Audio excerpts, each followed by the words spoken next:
everyone, and welcome to Consciousness Rising Zimbabwe and Beyond. Those of you who are familiar with this platform know that it's a place where we like to shine the spotlight on people who are making a difference, influencing and contributing to their communities, and in turn adding value to the planet and to humanity. It's also a place where we like to talk about metaphysical topics, as a way to try and build a bridge between spirituality and everyday life that can bring more harmony and peace into people's existence. My name is Tania Norris, and I have one of those amazing people with me here today. So it is my pleasure and my honor to introduce you to Tendai Angela Rokkones. Welcome, Tendai. Thank you so much. Thank you so much, Tania, for having me on Consciousness Rising. It is such a blessing and an honor. No, the honor is ours. And so, Tendai, you are a yoga teacher, you're an influencer, you are a wellness curator, but I know that you are so much more than that. So could you just tell us briefly how you got onto this journey of healing and enlightenment, and tell us a little bit about all the things that you do? Yes, so as you mentioned earlier, my name is Tendai Angela Rokkones, and it's hilarious because I never saw myself when I was a little girl growing up to be a yoga teacher. I always thought I was going to become a diplomat like my grandfather and helping people. So ultimately, I feel like yoga has always been a part of my journey. I read an article the other day which said that you're born with your gift, and whenever a newborn is born, you are coming into this world with a gift and a purpose to share. It goes in line with that thing that for all the plans I have for you, and you have to believe in that gift and that purpose. And yoga seems to be that gift for me. I began my yoga journey almost by mistake. My mother slipped discs in her C7 in 2003 and was told that she was never going to walk again. She started off in a wheelchair and then went on to crutches, and was soon going into rehab, working in the pool, walking in the pool for hydrotherapy. Some time passed, and her neurologist suggested yoga as a form of rehabilitation, yoga therapy. I went with my mom to support her. In my first yoga class, 2003, I was 11 years old. I began to cry, and I'd never understood where those emotions and that swell of emotions came from. I later understood it as, although it was my mother that had the physical injury, I was dealing with an emotional injury by seeing my mother in that position. It felt like my pillar of strength had broken down, and that was my first inkling to see that human beings are very fragile and that we come with a well of emotions and sensations. And all I wanted to do was help my mom. I continued my yoga classes, and I left Zimbabwe just before finishing high school to move to Australia. Still carrying with my dream of diplomacy, I went to University of Sydney for law and global and international studies. After some time there, I kept feeling like I needed a more hands-on approach to what I truly wanted to do. My mentors at the time suggested that I travel. It was also my grandfather who had also taught me how to travel to find education.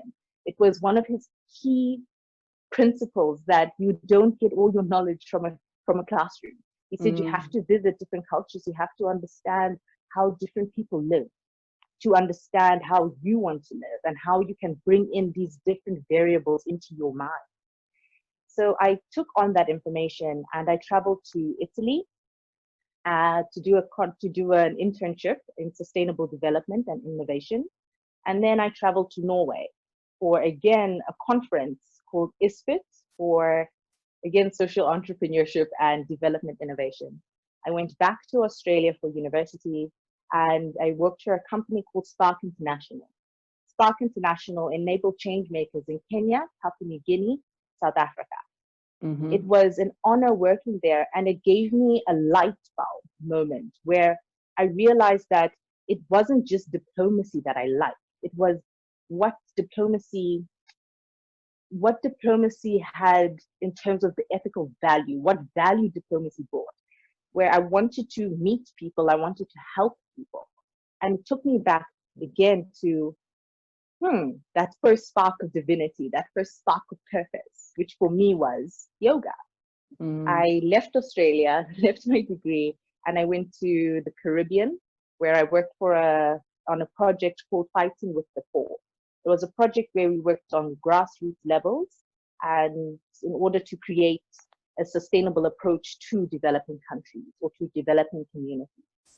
I then came back home to Zimbabwe, and within no time, I went to Bali to go do my yoga teacher training. It was fantastic. It was enlightening. And I truly felt like I belonged. It was the first time that I felt like I was here. That was in 2017.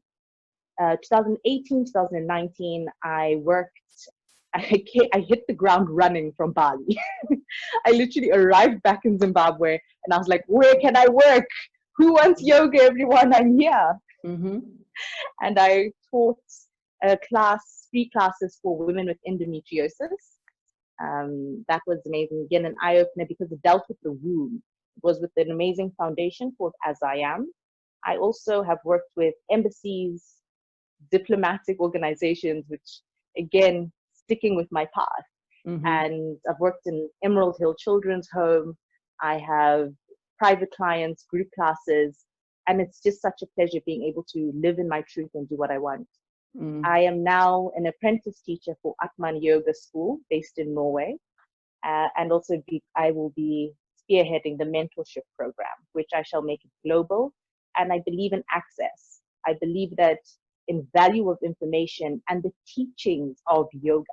Yoga works. It is a tool for self-empowerment, self-development, but also self-mastery. And that is where I am now. Right.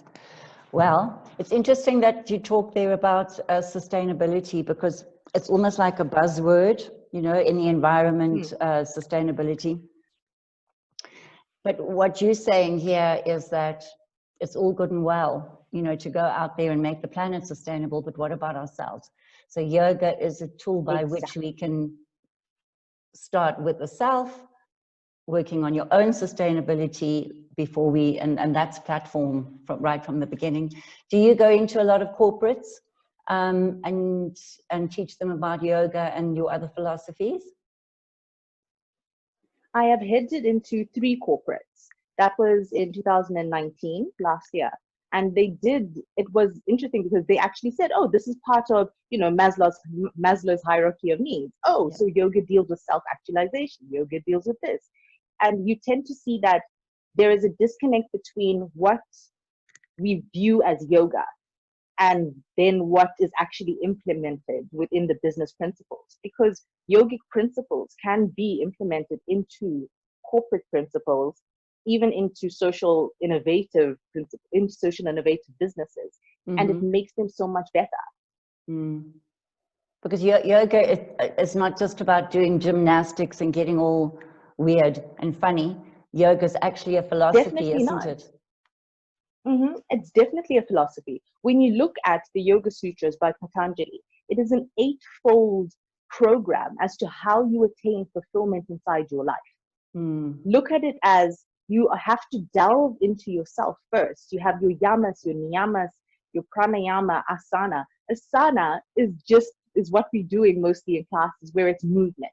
We're going into our downward facing dog, raising ourselves up, going up into mountain pose, coming back down. And for me, I liken asana practice towards how life works.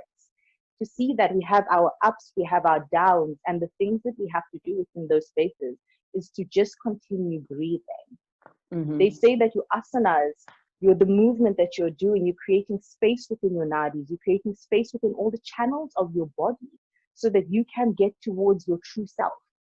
Ultimately, if we do not start with our true selves, then we're not doing anything that is purposeful. You're not doing things that are meaningful because you don't feel that spark.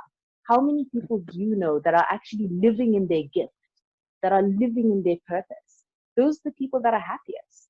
Whether it's singing, whether it's dancing, whether it is cutting hair, whether it's selling jeans, whatever it is, you have to live inside your purpose in order to succeed. But, you know, you can say that, but you go into any corporate, or for most people, you know, a lot of people that I know, and you say to them, well, just by using these movements and stretching out and opening up is an avenue for you to discover yourself, they'll look at you like you're balmy. So it is to, it is to say, you know, it's more about making space, because once you've actually stretched all of that out in your energy field, you just automatically feel better. Yes, exactly. And then even if we go into the second principle of the Yoga Sutras, which is your niyamas, your niyamas deal with how are you studying yourself. So there's one of the principles called svadhyaya, which means self-study.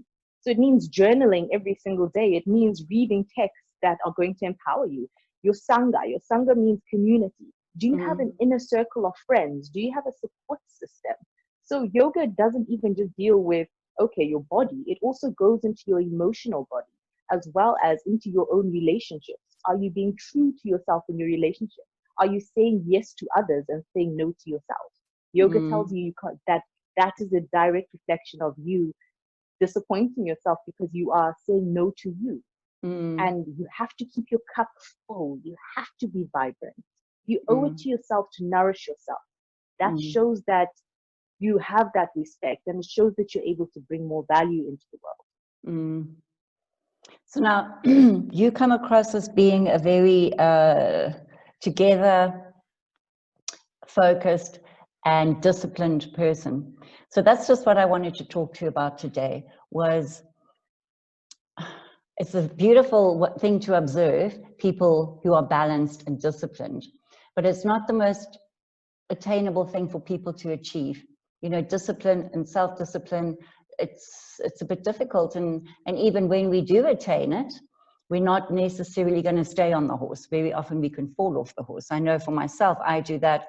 I'm on my horse and I'm going and it's great, and then I travel. Bam. I'm off. Off the bandwagon. Bam, I'm off, and then it's to come back, and then I'll sit and think about it and contemplate it, and eventually, yes, now I've got into it. But you know, that it's a self-discipline, I think, is the challenge. So just explain to us, give us some ideas of some tools, some mind games, or something that we can get into that zone. First of all, I want to say that you cannot be hard on yourself. You can't stay on the horse your whole life. You have to give yourself a break, and you have to play. Your playtime is a part of your own fulfillment as well. So I don't believe in having a strict boundary for how you are supposed to behave, because the only thing that is permanent is change. If we are always stuck within, oh, we have to do this, we have to do this, you actually sometimes end up shortchanging yourself, and you end up building resentment within yourself because of what you didn't do. So I believe in really taking that time. When you get into what your self is, when you start berating yourself and finding the fear and the doubt, catch yourself out on your thoughts. The first thing that I did was I had to realize that my thoughts, I didn't have to believe them. Your thoughts are not facts. Most of the time, people will have a thought and then they ride that thought out. Before the end of the day, they have already imagined this whole scenario or a whole story about what has supposedly happened. And it's not even true. So delve into your mind with self-study and question your own reality. Question your own fabric of your reality to see what is my inbuilt belief system about myself. What is my inbuilt belief system about my husband, about my family, about my mother, about my father, about my siblings? And again, what is my inbuilt system about enjoyment? Most of the time, you'll see that people don't want to enjoy their lives. It's almost like you have a foreboding joy. That's how Brene Brown described it in Daring Greatly. That we don't end up doing the things that we enjoy because we forebode it. We keep it at bay. We say, oh, I don't deserve that. Oh, I don't. But you do. You deserve it. So watching your thoughts, your breath, Breathe in deeply and exhale fully. It sounds like the most simple thing that you can imagine, but taking the time to really feel your breath into your belly, to really expand your chest open and to collapse it. I love using the imagery of expanding the chest open and collapsing it the very same way that universes and galaxies are formed. And you are the entire universe rediscovering yourself and falling in love with yourself all over again. When you wake up in the morning, simply breathe. Have a gratitude journal. Write down the 3 gifts that you were given just this year. Make it a point to truly take care of your body and to also, again, what is your inbuilt system, a built belief system about your body. Whatever it is that is making you suffer, release your attachment to it. Release it. It does not serve you. The other thing that I would say is, it's a whole long list, but getting into your true self, I'd love to get into this. In yoga theory, there is an idea of the koshas. The koshas come in layers. This is the best piece of advice that I can give, because this is what saved me, was understanding what these layers of my being were. What makes me me? What makes Tendai Tendai? Because yes, I can talk to you like this. This is my physical body, but that's not only me. That's not only me. So you have your Annamaya Kosha. That is your first layer. That's this physical body that you can see. It deals with the food that you take in. That makes matter. The next part comes into your pranayama. That's life force. That is what is keeping you animated. Your life force is your breath. It is what is keeping you within your personality. Then it comes into your Manomaya Kosha. Your Manomaya Kosha comes into your mind. Then you go into your Vijnamaya Kosha. That comes into your intellect. So your intellect is dealing with, what do you think? What do you think about yourself? And then at the end comes into your Anandamaya Kosha, which is bliss body. What do you know for sure, for sure, for sure? What mechanisms have you put on because of trying to survive? What mechanisms have you put on because trying to cope? Is that truly you? When you get to the center of that circle, that is where your Atma is, or your Atman. And your Atman deals with your true self. You have to take the time to know who you are before you can even do anything. The last bit is sleep. Sleep is so important. I know that it sounds like, again, like it's very simple, like breathing, but if you can discipline yourself with a sleep ritual. I have a sleep ritual. It deals with listening to beautiful binaural beats. I usually put on a delta binaural beat, as well as writing in my journal, and then going into abhyasa, which deals with your cleansing of the body. So I like to play with different oils and deal with aromatherapy so that I know I'm having a good night's sleep. When you are sleeping, that is your brain processing information. It is literally brainwashing and taking out all the junk that you no longer need. So sleep first thing as well, to become more disciplined in yourself. You mentioned a very important thing there, and that is about journaling. So I just wanted to talk to you. So addictions, you know, people going to rehabs for terrible addictions like heroin and sex and gambling and eating and all sorts of things. And I've often found that people who don't have these external addictions have got the internal addictions. And part of that internal addiction is running that story. It's the thinking, which we do, but really thinking and becoming obsessive about everything that's wrong, you know? So I always say to people, but if you can go into a rehab for 8 months or 6 months and have a terrible addiction, just through simple journaling, okay, they have other things, but journaling is one of the biggest things. Writing a story about your life, who you are, how you think and feel about certain people, then surely just by keeping a journal, we should be able to overcome our obsessive compulsive thinking problems. Exactly. Because thinking happens to us. If I was to tell you right now okay, Tanya, stop thinking. I wish I could. You're thinking about how I just said, stop thinking. Then your mind goes into, oh, am I still thinking this? That's right. It's thinking and breathing are the same things. If I asked you to stop breathing right now for 7 minutes, it won't happen.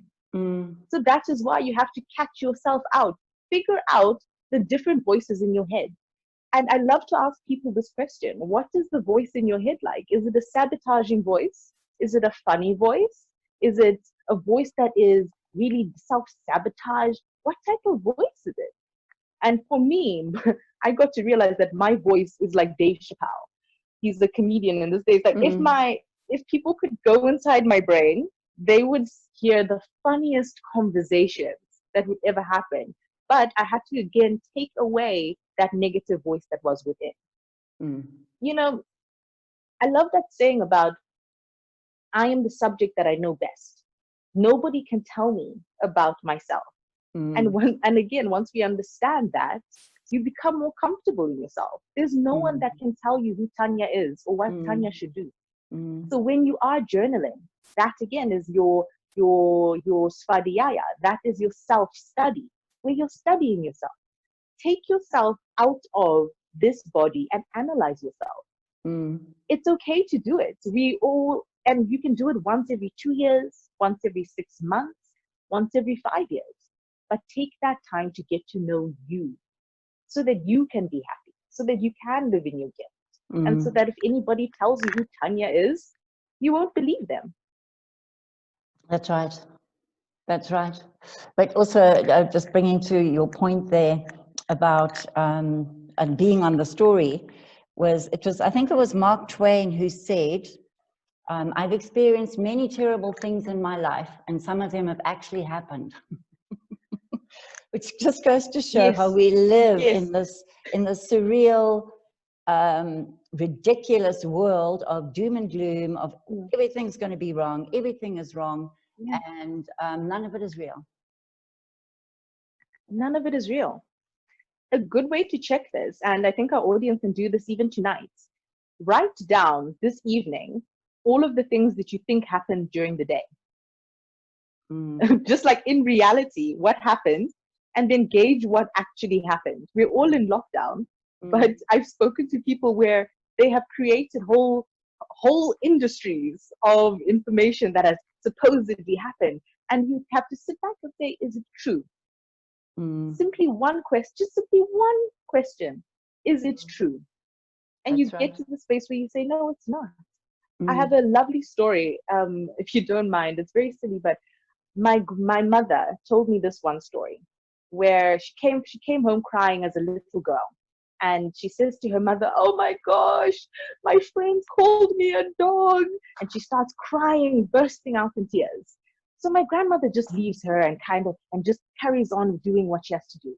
After a couple of hours, my mother's still crying about how her friends called her a dog. My grandmother comes back and she says, okay, Rose, why are you crying? And she says, because they called me a dog. And my mom and then my grandmother laughs and says, are you a dog? And my mom goes, no, I'm not. She says, so why are you crying? And I love that story because that's it. That's it, exactly. But also you were saying something interesting about hearing, did you say Dave Chappelle's voice in your head? Yes. Because what you're actually doing is it's also like reframing, you know. And this is the one thing that I did want to say about discipline was if we just reframe it, you know, discipline has got quite a bad rap as a word, and because it sounds so hard and so regimented and so impossible. Whereas actually discipline, what it really means, comes from the word disciple, which means to be a student of. And it also comes from the word discern, which means to learn. So if we can reframe that, because can you imagine how much fun you could have being a student or a disciple of something that you like to do, or something that you want to change in your life? Yes, You know? I absolutely love that because it creates something that is above you that you can move towards. I love that. Yeah, and so instead of saying, oh, well, I'm so disciplined, or you know what, or to say, well, Tendai, you're so disciplined, is to say something like, I am a discipline, or I am enjoying my discipline. Yes. Yeah. Yes. Beautiful. Beautiful. Yep. And that's true. I am enjoying my discipline. I'm enjoying my discipline rather than have that stupid, the discipline label. And or even, yeah. Mm-hmm. So, okay, so moving forward now, what are your plans? What good projects, what have you got lined up? Tell us. I'm in a transition stage in my life where I shall be moving to Norway soon to be with my husband, and as well as starting off in a whole new country. I will be working with Atman Yoga School on their teacher trainings, so as well as spearheading the mentorship program for Atman Yoga School. I have got a 5-year and a 10-year plan, but I'm going to keep that close to my chest as I walk through my discipline and really carry it forward within truth. I want to put Zimbabwe on the map in terms of what well-being is, as well as what healing is. I truly believe in the power of African spirituality, and as well as bringing it together with yogic philosophy. And because it's true, it really does have the same basis. And I would like to explore that more. I would also just like to keep being true to myself, having fun, and really taking yoga to that next level of self-mastery. I'm 28 years old now, and I'm so happy in the space that I am. And all that I want to do is carry on with that fulfillment and keeping that spark alive within me. I know that if I keep that spark alive, then I will be of value to other people. I'm here to teach, and I'm here to learn as well. I am a student for life. So you basically have mastered and found your own inspiration, which is something that you're talking about encouraging people to do, is find your inspiration. Isn't it? True, very much. And but even more so, it's because it's inside of you. And going back to the journaling, listen, write down the things that you are afraid to write down. Even if your pen shakes, you are still writing your story. You are in control. And again, not listening to what people say.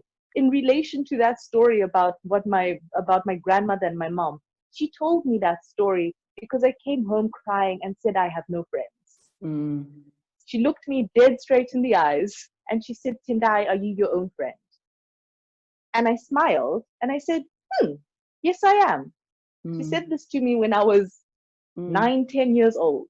And I've kept that in because I've now said I'm my own friend. I owe it to myself to live the best life that I possibly can. And I want that for anybody that walks into my class, for anybody that walks into a teacher training, because well-being is the foremost thing that we have to work with. You cannot get your body into burnout for an award or for a reward.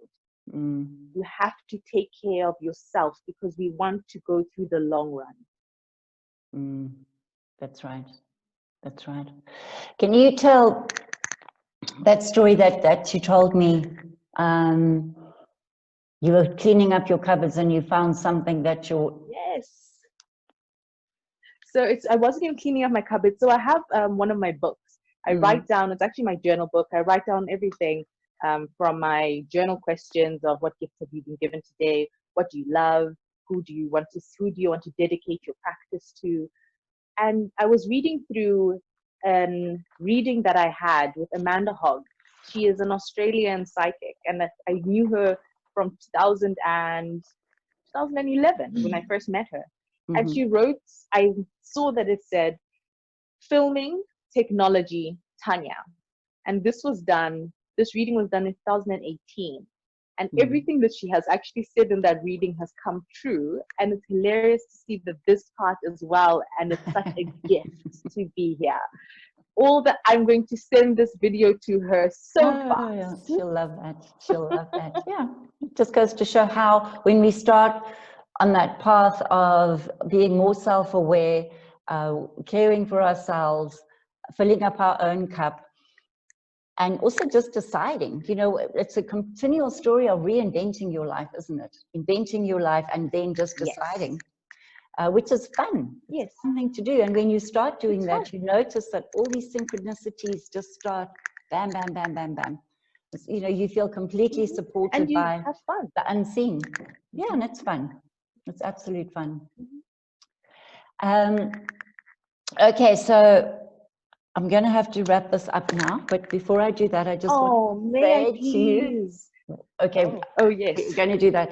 I just want to say to you, thank you so much for your service to Zimbabwe, service to humanity, and for being such a fabulous ambassador to our country. And I know that when you go out there into Norway, we're going to expect great things from you. And we just so look forward to that. So thank you so much and appreciate your time here today. Thank you so much, Tania, for having me. And thank you as well for selecting me and choosing me and really seeing me. I really appreciate being on your platform. It is such a gift. And I know that I'm going to see you this week. Yes. So that is awesome as well. Right. We've got that to look forward to.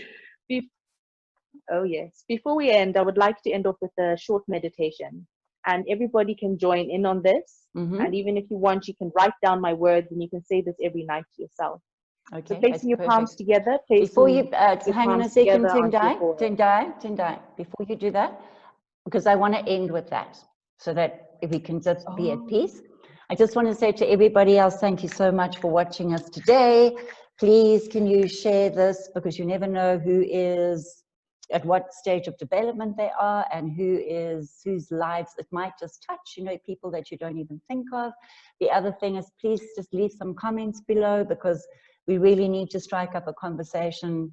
And also, I don't want people to be the silent majority out there, because everybody's got an opinion. Everybody's thinking for themselves. So please, not just this channel, but any other channel, put in your ideas, put in your thoughts and your views, and that way we connect. That way we learn a hell of a lot more. So for all of you, thank you. And please join us now as we close with Tendai's blessing. All righty. Everybody taking in one deep inhale, expanding the chest open, and exhaling, emptying yourself. Placing your palms together at your forehead. Clarity of mind. May you know which thoughts are yours and which ones are the opinions of others. May you not be trapped by dogma or imprisoned by your own thoughts. Placing your hand down to your lips. Clarity of speech. May you speak worlds into existence. May you use your words to heal and not to harm. May you speak words of kindness into yourself and into others. Placing your hands towards your feet.